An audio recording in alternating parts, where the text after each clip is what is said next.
पिछला video class में हमने एनसीईआरटी बुक का और केसी सिन्हा का कंटिन्यूटी और डिसकंटिन्यूटी डिफरेंशियबिलिटी का प्रॉब्लम किए थे।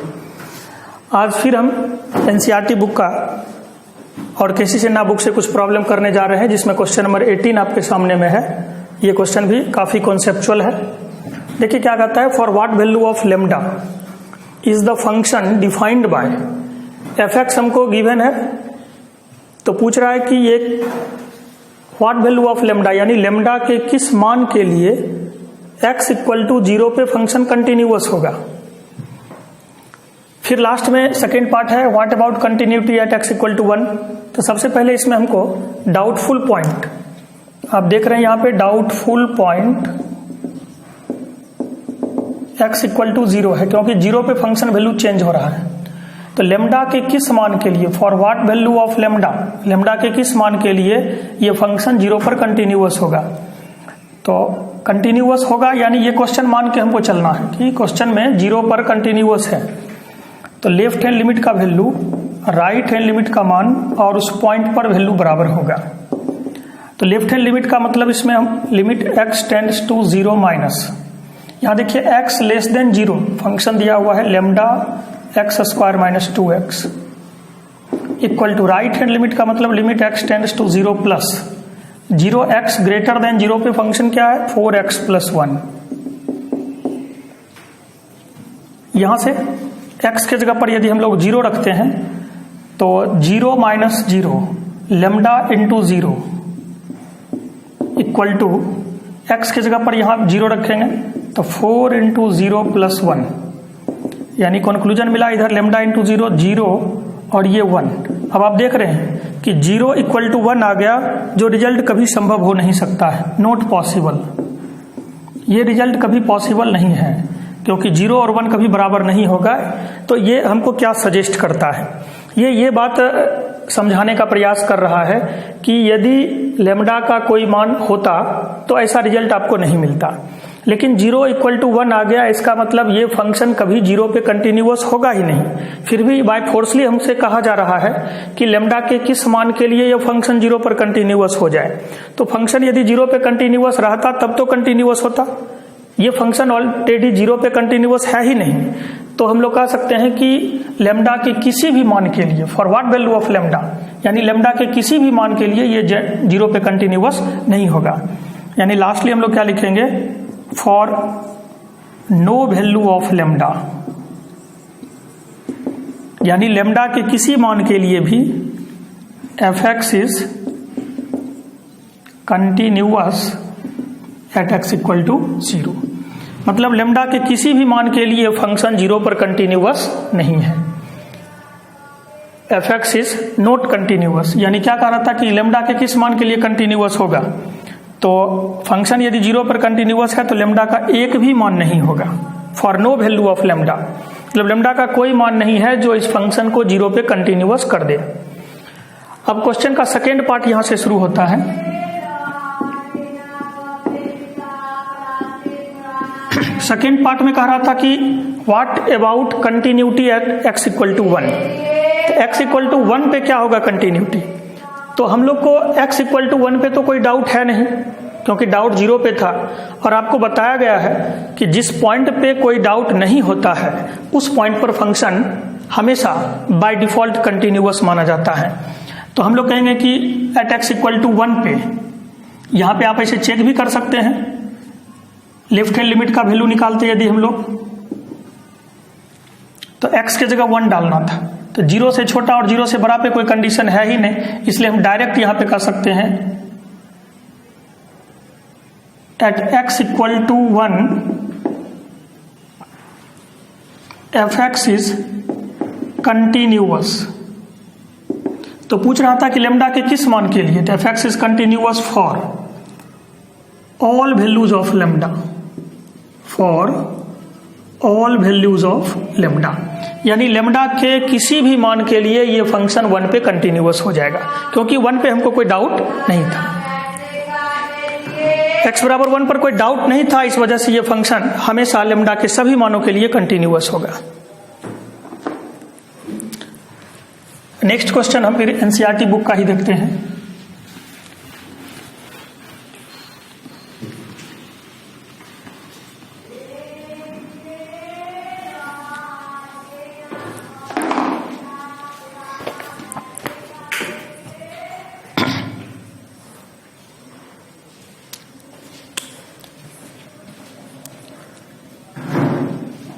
क्वेश्चन नंबर इसी में 17 नंबर एफ एक्स हमको दिया हुआ है a x plus 1 b x plus 3 x less than equal to 3 x greater than 3 is continuous at x equal to 3। At x equal to 3 पे फंक्शन कंटिन्यूअस है, ये दिया हुआ है। तो हमको पूछता है कि find the relationship between a and b, यानी ए और बी के बीच में ऐसा क्या संबंध है ताकि ये फंक्शन 3 पर कंटिन्यूअस हो जाए। तो हमको क्वेश्चन में दिया हुआ है f x is continuous at x equal to 3, यानी फंक्शन 3 पे कंटिन्यूअस है। तो ए और बी में क्या संबंध, यानी ए और बी के किस रिलेशन के लिए ये फंक्शन 3 पर कंटिन्यूअस हो जाएगा। तो left hand limit equal to right hand limit और उस पॉइंट पर f3। लेफ्ट हैंड लिमिट का मतलब हो गया limit x tends to 3 minus x less than 3, function कितना था ax plus 1। Limit x tends to 3 plus 3 से बड़ा के लिए x ग्रेटर देन 3, फंक्शन हमारा है bx प्लस 3। x के जगह पर 3 डालिएगा 3a प्लस 1, x के जगह 3 डाल दीजिए, यहां भी 3b प्लस 3, यहां से हो गया 3a माइनस 3b बराबर 2। This implies a minus b 2/3। तो a और b में एक रिलेशन निकल गया, यहां से आप a बराबर b प्लस 2/3 भी लिख सकते हैं। तो ये हमारा a और b में एक रिलेशन निकल गया। तो यही पूछ रहा था कि a और b में क्या संबंध होना चाहिए तो फंक्शन 3 पर कंटिन्यूअस हो जाए। तो a और b में एक रिलेशन प्राप्त हो गया हमको, a और b का डिफरेंस 2/3 के बराबर हुआ। बहुत आसान क्वेश्चन था।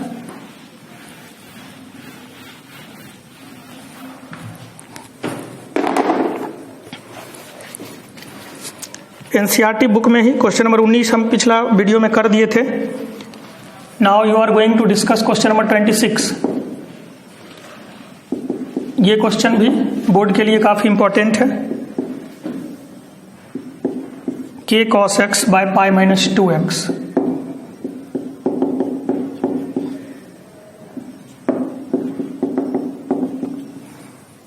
Eight x equal to pi by 2, यदि कह रहा है कि पाई बाई 2 पे फंक्शन कंटिन्यूअस है, at x equal to pi by 2 this is continuous function, तो k का वैल्यू हमको पूछ रहा है कितना होगा, यानी k के किस मान के लिए फंक्शन x इक्वल टू 3 पे कंटिन्यूअस हो जाएगा।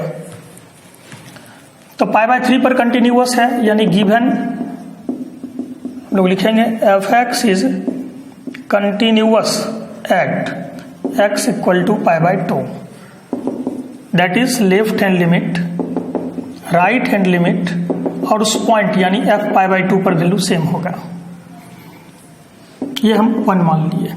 अब हम लेफ्ट हैंड लिमिट निकालते हैं। Limit x tends to pi by 2 minus x not equal to pi by 2 है, यहां 2 केस शामिल होगा, पाई बाई 2 से छोटा और पाई बाई 2 से बड़ा, दोनों के लिए फंक्शन यही काम करेगा। तो हमको अभी पाई बाई 2 से छोटा है, फंक्शन हमारा हो गया k cos x by pi minus 2x। अब यहां से यदि x के जगह पर आप पाई बाई 2 रखते हैं तो कितना हो गया k into cos pi by 2, cos pi by 2 0, तो ऊपर ये 0 और नीचे पाई बाई 2 रखिएगा तो पाई माइनस पाई, यानी 0/0 फॉर्म आ रहा है। तो ये इनडिटर्मिनेट फॉर्म हो गया। अब इनडिटर्मिनेट फॉर्म है तो यहां से हम 2 तरीका से इस लिमिट को निकाल सकते हैं। एक x equal to pi by 2 minus h करके बना सकते हैं, तो पाई बाई 2 माइनस एच पर भी बनाएंगे, उस पर भी क्वेश्चन बनेगा। चलिए हम देखते हैं थोड़ा सा पाई बाई 2 माइनस एच करके। Let x equal to pi by 2 minus h, when x tends to pi by 2 minus h, then आप लिख सकते हैं h टेंड्स टू 0। लिमिट अब x tends to pi by 2 के जगह पर लिखेंगे h tends to 0, k cos, जहां पे x है वहां पे पाई बाई 2 माइनस एच डालिए, पाई माइनस 2 इंटू एक्स के जगह पर pi by 2 minus h. Limit h tends to 0, k cos 90 minus theta sine theta हो गया, तो ये साइन h हो गया बाय, यहां से 2 और 2 कैंसिल होगा, फिर पाई माइनस पाई भी कैंसिल होगा, माइनस और माइनस प्लस 2h हो जाएगा। अब आप फॉर्मूला पढ़ चुके हैं, साइन थीटा बाई थीटा 1 होता है तो k by 2 into sine theta by theta का मान 1, तो ये वैल्यू हमारा कितना आ गया, k/2 आ गया। और उस पॉइंट पर f π/2 पर वैल्यू दिया हुआ है 3, तो फ्रॉम 1 लेफ्ट हैंड लिमिट हम निकाले थे अभी, k/2 आ गया, राइट हैंड लिमिट भी k/2 होता, और उस पॉइंट पे x = π/2 पे हमको वैल्यू कितना दिया हुआ है, 3 दिया हुआ है, तो ये 3 हो गया और यहां से हमको k का मान मिल गया 6। तो आप इस तरीका से बना सकते हैं, बट इस लिमिट को आप एल हॉस्पिटल रूल पे भी बना सकते हैं। डिफरेंशिएशन सिंपल है, इसलिए ज़्यादा डिफरेंशिएशन का नहीं नॉलेज रहने के बावजूद आप इस क्वेश्चन को एल हॉस्पिटल से बना सकते हैं। तो थोड़ा सा इस पे भी देख लीजिए, अप्लाई एल हॉस्पिटल रूल। आपको एक बार फिर से हम रिमाइंड करवा देते हैं कि एल हॉस्पिटल रूल आप तभी यूज कर सकते हैं जब फॉर्म 0/0 या ∞/∞ का होता है। तो 0/0 यहाँ फॉर्म है, और इस रूल में हम लोग क्या करते हैं, न्यूमरेटर और डिनोमिनेटर दोनों को आप अलग अलग डिफरेंशिएट कर दीजिए। ये प्रक्रिया तब तक होते रहेगा जब तक ये फॉर्म हट नहीं जाए। मान लेते हैं आप एक बार डिफरेंशिएट दोनों को किए और ये फिर फॉर्म 0/0 यदि आ गया, तो आप एक राउंड फिर उसे डिफरेंशिएट कीजिए। मतलब तब तक हमको डिफरेंशिएट न्यूमरेटर और डिनोमिनेटर को करते रहना है जब तक 0/0 या ∞/∞ वाला फॉर्म हट नहीं जाए। तो इसको डिफरेंशिएट कीजिए, limit x tends to π/2 minus k constant है, बाहर हो गया। cos x का डिफरेंशिएशन आपको पता होगा, cos थीटा का माइनस साइन x होता है। पाई कांस्टेंट है, इसका डिफरेंशिएशन 0 हो गया, फिर माइनस, और 2x का 2। ये सिंपल डिफरेंशिएशन है, फिजिक्स में भी आप यूज करते होंगे। Limit x tends to π/2 minus minus, और ये माइनस कैंसिल, तो k साइन x बाई 2 आ गया। ये माइनस माइनस कैंसिल हो गया, x के जगह पर π/2 डालेंगे तो k साइन π/2/2। ये साइन 90 हो गया, उसका मान 1 होगा, k × 1/2। तो लिमिट आप बहुत आसानी से निकाल सकते थे। अभी हम लोग ने देखा था कि लेफ्ट हैंड लिमिट k/2 निकला था, तो ये ट्रिग्नोमेट्रिक रिजल्ट के आधार पर और ये एल हॉस्पिटल पर दोनों ही लिमिट k/2 के बराबर हो गया। तो आपको जो मेथड सफिशिएंट लगे आप उसका यूज कर सकते हैं। एल हॉस्पिटल रूल पे टाइम कम लगता है, कोई भी क्वेश्चन एल हॉस्पिटल पे बनाइएगा तो टाइम कम लगेगा।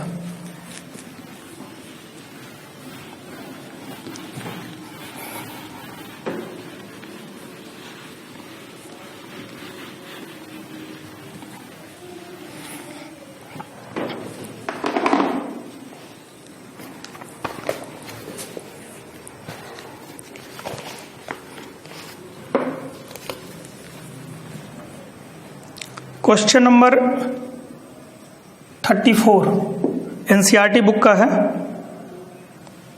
fx दिया हुआ है हमको mod x minus mod x plus 1। कह रहा है कि find all points of discontinuity of f defined by fx बराबर mod x में, यानी ऑल पॉइंट्स ऑफ डिसकंटिन्यूटी निकालना है। इस क्वेश्चन में हमको पॉइंट ऑफ डिसकंटिन्यूटी यानी असंतत बिंदु चेक करना है।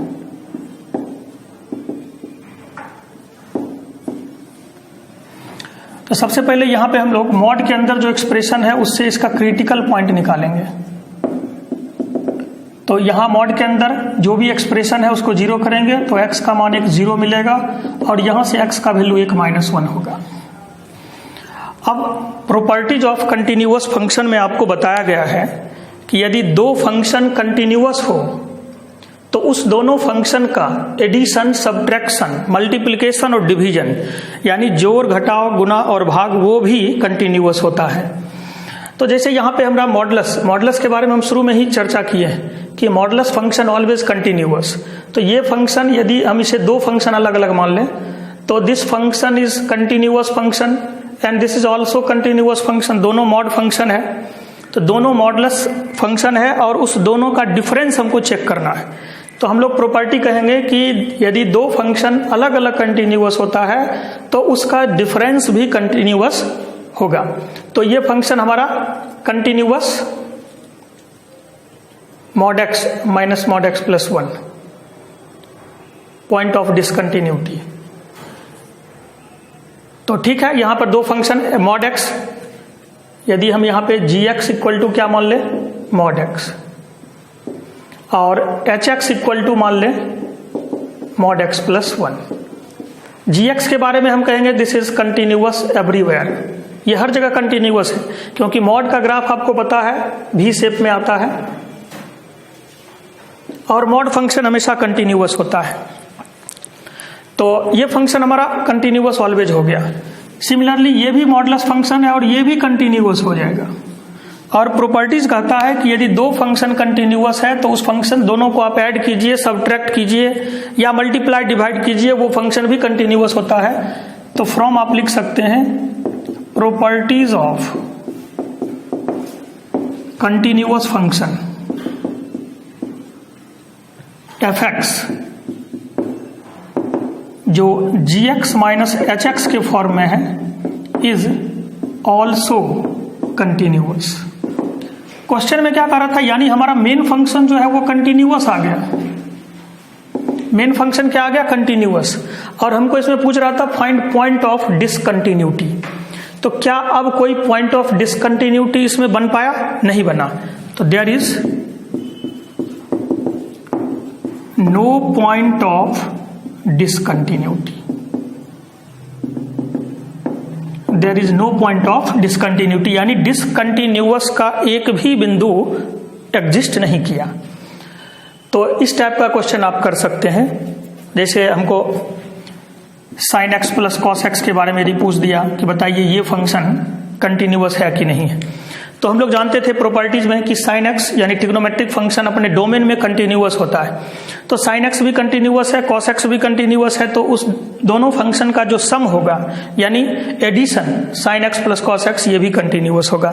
तो ये सभी क्वेश्चन इसी पर बेस्ड है। अब हम कुछ क्वेश्चन डिफरेंशिएबिलिटी चैप्टर का करेंगे। केसी सिन्हा बुक से पहले हम स्टार्ट करते हैं। एनसीईआरटी बुक में मात्र 2 ही क्वेश्चन दिया हुआ है।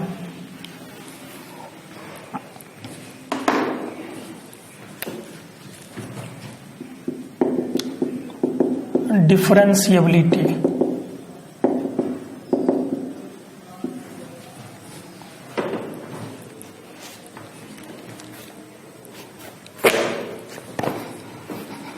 एक्सरसाइज 10.1 इस बुक में दिया हुआ है। 10.1 में डिफरेंशिएबिलिटी चैप्टर में आप खोजिएगा।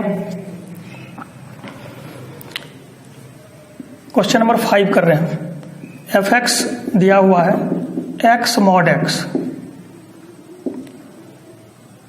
एट एक्स इक्वल टू 0 पे, 0 पे हमको so that f x is differentiable at x equal to 0। X mod x दिया हुआ है और डिफरेंशिएबिलिटी हमको जांचना है एक्स इक्वल टू 0 पे। तो डिफरेंशिएबिलिटी के बारे में आपको बताए थे कि कोई भी फंक्शन किसी पॉइंट पर डिफरेंशिएबल होता है यदि L H D equal to हो जाए R H D. L H D का मतलब होता था limit h tends to 0 f a minus h minus f a by minus h, यहां पे माइनस एच और यहां पे माइनस एच। और आर एच डी का मतलब होता है limit h tends to 0 f a plus h minus f a, जिस पॉइंट पे चेक करना है बाय एच, यहाँ plus H.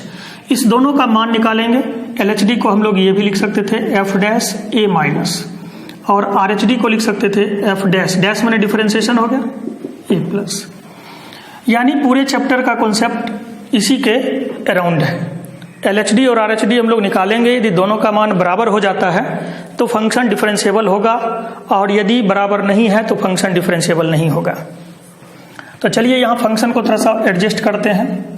X into mod x का 2 वैल्यू होता है प्लस माइनस एक्स, तो आप इसे लिख सकते हैं x into plus minus x. अब इसे 2 पार्ट में ब्रेक कीजिए। एक एक्स इंटू प्लस एक्स हो गया, एक एक्स को गुना करेंगे माइनस एक्स के साथ। तो मॉड एक्स का वैल्यू प्लस एक्स कब लिखते थे आप, when x greater than equal to 0, और माइनस एक्स कब लिखते हैं, जब एक्स लेस देन 0। तो मॉड एक्स का वैल्यू प्लस एक्स हुआ है जब x greater than equal to 0, तो एक्स इंटू प्लस एक्स, ये फंक्शन एक्स स्क्वायर हो गया और ये हमारा हो गया माइनस एक्स स्क्वायर। अब हमारा एफ एक्स हो गया x square x greater than equal to 0 अब minus x square x less than 0। हम 0 पे कंटिन्यू डिफरेंशियबिलिटी चेक करेंगे LHD एफ डैश 0 माइनस 0 से छोटा पर, तो फंक्शन का फॉर्म दीजिए definition limit h tends to 0 f 0 minus h minus f 0 by minus h limit h tends to 0। अब हमको ये समझना है 0 माइनस एच, तो इस दोनों का मतलब क्या क्या है पहले समझिए। ये कहता है कि फंक्शन का वैल्यू हमको उस वक्त चाहिए जब x 0 से जस्ट छोटा हो, और ये क्या कह रहा है कि फंक्शन का वैल्यू उस वक्त जब x 0 से जस्ट 0 के जस्ट बराबर हो। तो 0 से छोटा पर फंक्शन क्या है, यहां देखिए x लेस देन 0 पे function x minus x square है, तो यहां हम अलग से रफ करेंगे एफ एक्स इक्वल टू 0 से छोटा पर फंक्शन हमको है माइनस एक्स स्क्वायर, और हमको निकालना क्या है 0 माइनस एच, तो 0 में h घटा देते हैं f माइनस एच हमको निकालना है। यानी मेरा क्वेश्चन यहां से अब बन गया f माइनस एच। तो इस फंक्शन को देखते हुए हम f माइनस एच कैलकुलेट करेंगे, मतलब क्या करना है जहां पे x है वहां माइनस एच रिप्लेस करेंगे, तो ये हो गया माइनस फिर x के जगह पे माइनस एच और उसका होल स्क्वायर माइनस एच का होल स्क्वायर करेंगे तो ये प्लस में आ गया, तो ये माइनस एच स्क्वायर आ गया। अब इसको समझिए एफ 0 एक्स इक्वल टू 0 जब लेते हैं x बराबर 0 पे फंक्शन का वैल्यू, तो जब x इक्वल टू 0 है तो फंक्शन एक्स स्क्वायर है, फिर लिखेंगे चूंकि f x equal to x square और हमको एफ 0 चाहिए, तो जहां x है वहां 0 रखेंगे तो 0 का स्क्वायर हो गया और 0 आ गया। अब दोनों का मान निकाल लिए, यहां पे वैल्यू सब्स्टिट्यूट कीजिए, तो f माइनस एच हमारा कितना आ गया माइनस एच स्क्वायर, एफ 0 का वैल्यू 0 बटे minus h, limit h tends to 0, ये माइनस और माइनस खत्म, एच स्क्वायर बटा एच और h टेंड्स टू 0 है तो ये वैल्यू 0 आ गया। तो LHD का मान हम लोग सीख लिए, LHD हमको 0 आ गया। अब इसी सेम फॉर्मूला के आधार पर हम RHD का मान निकालेंगे।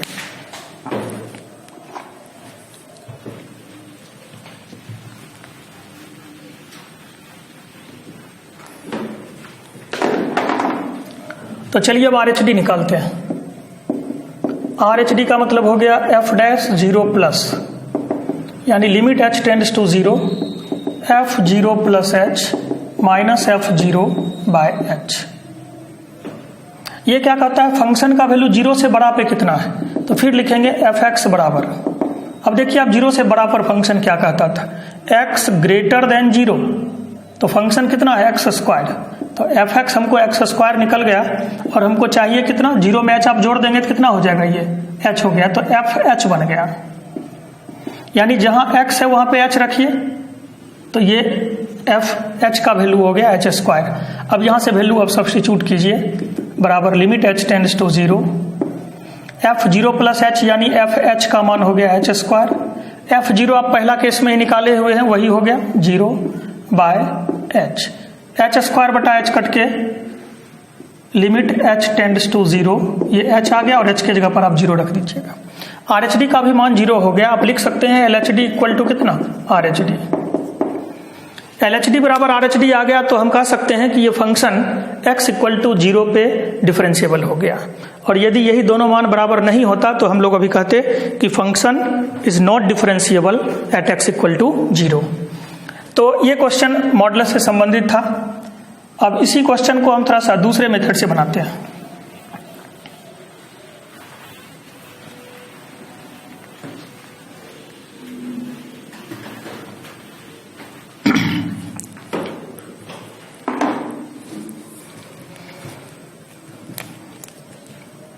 दूसरा मेथड जो है वो ग्राफिकल मेथड है, और ग्राफिकल मेथड में आपको सिखाए थे कि डिफरेंशियबिलिटी का ज्योमेट्रिकल मीनिंग क्या होता था। तो डिफरेंशियबिलिटी का मतलब था कि यदि कर्व कोई अस्मूथ है, जैसे ये कोई कर्व हमारा दिया हुआ है y equal to f x, और इस पॉइंट पे यदि हमको डिफरेंशियबिलिटी चेक करना हो तो यहां पे हमको यदि यूनिक टेंजेंट आए, एक और केवल एक स्पर्श रेखा, तो हम कहते थे कि उस पॉइंट पे फंक्शन डिफरेंशिएबल हो गया। और जिस पॉइंट पे एक से ज्यादा टेंजेंट पॉसिबल हो तो फंक्शन उस पॉइंट पे डिफरेंशिएबल नहीं होगा।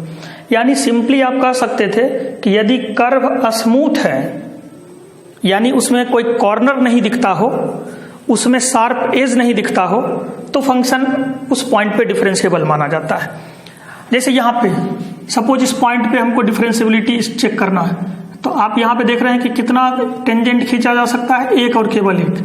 क्या इस लाइन के अलावे कोई और भी टेंजेंट आप ड्रॉ कर सकते हैं? नहीं कर सकते हैं। तो हम कह सकते हैं कि इस पॉइंट पे फंक्शन डिफरेंशिएबल हो गया।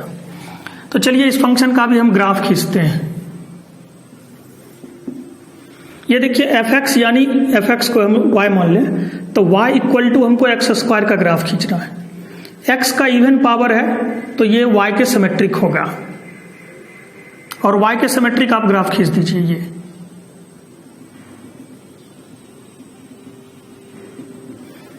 सिमेट्रिक का मतलब कि यदि y एक्सिस के अबाउट सिमेट्रिक है तो इस जो लेफ्ट साइड फिगर है उसका मिरर इमेज आपको राइट साइड दिखाई पड़ेगा, और जो राइट साइड है उसका लेफ्ट साइड, यानी ये हमारा बीचों बीच लाइन हो गया, कर्व का दो भाग हो गया। लेकिन कहता है कि ये curve x greater than equal to 0 में ही आपको रखना है। मतलब यदि कोई कंडीशन नहीं रहता तो हम ये पूरा ग्राफ ले सकते थे, लेकिन कहता है कि नहीं, ये ग्राफ 0 या 0 से बड़ा के लिए खींचिए। तो इधर वाला भाग जो आप देख रहे हैं यहाँ पे x हमारा निगेटिव होता है, तो this portion can be neglected, यानी इस भाग को हमको हटाना है। तो जो भाग हट गया उसको हटा दिए, और कर्व हमारा यहां से ये हो गया, और 0 में भी शामिल था, इसलिए इस पॉइंट को भी शामिल करते हुए यहां से कर्व हमारा ये हो गया। आप इसे चाहे तो हटा भी सकते हैं। तो ये y इक्वल टू किसका ग्राफ हो गया? x² का, x greater than equal to 0 के लिए। दूसरा y इक्वल टू -x² का ग्राफ किया हुआ है। तो अब सवाल है कि x² से -x² का कर्व हम लोग कैसे ट्रेस करेंगे। मतलब यदि हमको f(x) का कर्व दिया हुआ हो, ये पूरा f(x) हो गया और उसके पीछे माइनस लग गया, और हमें -f(x) रिक्वायर्ड है। यदि f(x) का कर्व आपको नोन है और आपको रिक्वायर्ड है -f(x), तो इसके लिए अलग से एक टॉपिक आता है ट्रांसफॉर्मेशन ऑफ कर्व्स।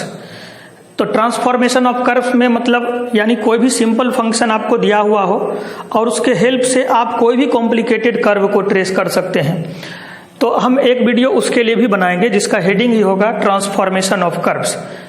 तो उसमें आप कर्व ट्रेसिंग के बारे में और भी बहुत अच्छे से समझने का प्रयास करिएगा। और यदि हमारा कंटिन्यूटी डिफरेंशिएबिलिटी में ग्राफिकल कॉन्सेप्ट मजबूत है तो आप ऑब्जेक्टिव कम समय में भी कर सकते हैं। अभी फिलहाल हम बता देते हैं शॉर्ट में ही। जैसे f(x) हमको -x² का ड्रॉ करना है, तो क्या करना है कि इसी कर्व को x एक्सिस को मिरर इमेज मानते हुए आप इसका रिफ्लेक्शन बनाइए, यानी take reflection of that part by considering x axis as plane mirror. यानी x एक्सिस को प्लेन मिरर मानते हुए जो function y equal to f(x) है उसका आप प्रतिबिंब बनाइए। तो जस्ट इसका प्रतिबिंब यदि हम बनाएंगे तो ये फिगर आपको कुछ ऐसा दिखेगा, और यही हमारा ग्राफ हो गया y इक्वल टू किसका? -x² का। अब ये ग्राफ आपको कहां तक रखना था? तो x लेस देन 0 में रखना था। x लेस देन 0 यानी 0 से छोटा। तो ये वाला भाग जो आप देख रहे हैं यहां से, ये 0 से छोटा का है, और इधर वाला भाग जो है वो 0 से x बड़ा हो रहा है हमारा। तो इस पार्ट को आप नेग्लेक्ट करेंगे और ये भाग हमारा शामिल हो जाएगा। फाइनल फिगर जो है वो आप यहां से देख रहे हैं, कर्व हमारा यहां से आया ऐसे चला गया। तो ये कंटिन्यूअस एवरीवेयर, आप फिगर देख करके कंटिन्यूअस एवरीवेयर मतलब हर जगह कंटिन्यूअस है, क्योंकि कहीं आपको ब्रेक दिखाई नहीं पड़ा। और आप गौर से देखिए ये कर्व स्मूथ है, यानी फिगर मेरा इस टाइप का है, यहां से ऐसे आया और ऐसे चला गया। तो ये एक स्मूथ कर्व है, और स्मूथ कर्व है तो इसके किसी भी पॉइंट पे यदि हमको 0 पे ही चेक करना हो तो किसी भी पॉइंट पे ये फंक्शन डिफरेंशिएबल हो जाएगा। और 0 पर भी आप यूनिक टेंजेंट, जैसे ये पॉइंट हमारा 0 है और इस पर यदि हम टेंजेंट ड्रॉ करना चाहें तो देखिए ये 0 पे टेंजेंट ड्रॉ करके दिखा रहे हैं। अब आप देख सकते हैं कि 0 पॉइंट पर यही एक टेंजेंट आपका ड्रॉ हो रहा है। तो यूनिक टेंजेंट हो गया x इक्वल टू 0 पे, और आपको बताए थे 0 पे डिफरेंशिएबिलिटी चेक करना है। जिस पॉइंट पे यूनिक टेंजेंट होता है तो फंक्शन उस पॉइंट पे क्या माना जाता है, डिफरेंशिएबल होता है। तो फिगर देख करके आप कह सकते हैं at x equal to 0 f(x) is differentiable. तो ग्राफिकल मेथड से भी डिफरेंशिएबिलिटी या कंटिन्यूटी, कोई भी क्वेश्चन हो, कंटिन्यूटी भी आप चेक कर सकते हैं। विदाउट ब्रेक है तो कंटिन्यूअस हो गया। अब इस क्वेश्चन को हम एक और मेथड से बनाते हैं, जो ऑब्जेक्टिव के लिए आपको काम देगा। उसमें क्या करना है आपको,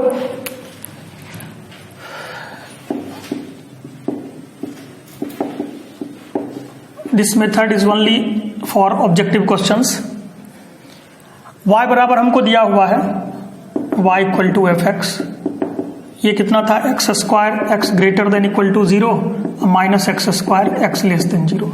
आप क्या कीजिए, डायरेक्ट इसको डिफरेंशिएट कर दीजिए। dy by D x f(x) लिख रहे हैं तो f डैश x लिखेंगे। सबको पता होता है x स्क्वायर का 2x और माइनस x स्क्वायर का माइनस 2x। सिर्फ ध्यान रखना है कि जब डिफरेंशिएट करिए इक्वल टू का साइन वहां से हटा देना है।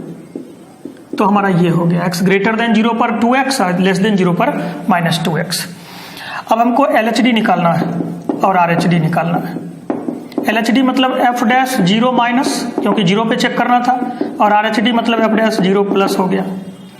अब आप देखिए 0 से जस्ट छोटा, तो यहाँ देखिए x लेस देन 0, तो 0 से जस्ट छोटा फंक्शन का डिफरेंशिएशन, डैश मतलब डिफरेंशिएशन कितना है, माइनस 2x।